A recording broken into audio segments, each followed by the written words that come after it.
the Ktinga. And ladies and gentlemen, we are down to the home stretch. And last I left off, I basically went in and I've been airbrushing, I want to say post shading. I've been airbrushing basically panel lines here. You can see some of the darker areas, especially here on the bottom.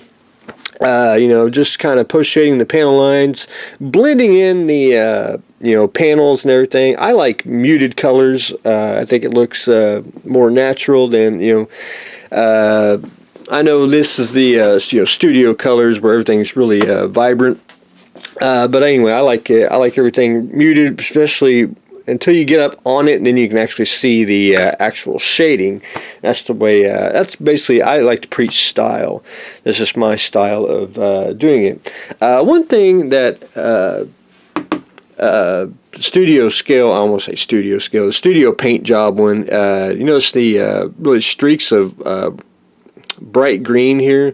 I actually did that on mine, and I used some sap green ink, and if you never airbrushed ink, it's basically transparent, but if you can actually see the little darker green areas, I went ahead and airbrushed a couple panels that way. Also did it on the front here. You can see the right through here, just different panels, just to give it just a little bit of just a little bit more contrast to it. But anyway, other than that, we are good to go. Airbrushing the panel lines and everything, I basically watered down black paint. I also use washes, which these are basically watered down paint if you want to get down. I just made them more watered down and ran them through the airbrush and did darker areas and did lighter areas, just blend everything in. So after that dried for a couple days, I am down to decals and just very little weathering that I'm about to finish. So for decals, I usually use Future here for the gloss coat for decals. Now, I didn't have to spray the whole model. I will spray it with a matte, but for decals, and the decals on this kit are sporadic, I just had to spray the area where the decal is. However, I am slowly converting to acrylic, everything acrylic in the modeling world, and I used gloss varnish. I really like the stuff. It's water based, so you can put this straight in the airbrush, take you a little bit of water, dilute it, and get just works out great. You can see where it's shiny here. That's ready for decals. I probably need to do one more coat. That's my only experience with the Vallejo stuff here. About 2 coats. Future, you could probably do it in one.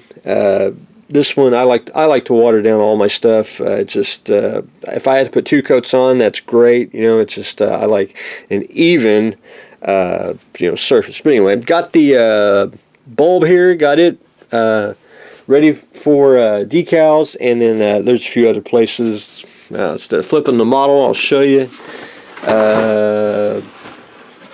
Decals go right there. I got that airbrushed on the inside and the cell there, and of course the little ones there, and of course the rings go around the bulb itself. But anyway, so we'll let that dry for today, and then I'll probably try to put on decals this afternoon, or I'll do it early in the morning. So after this dries, I broke out the pigments, and if you never worked with pigments, I don't like to cake on pigments and make like a powder mess.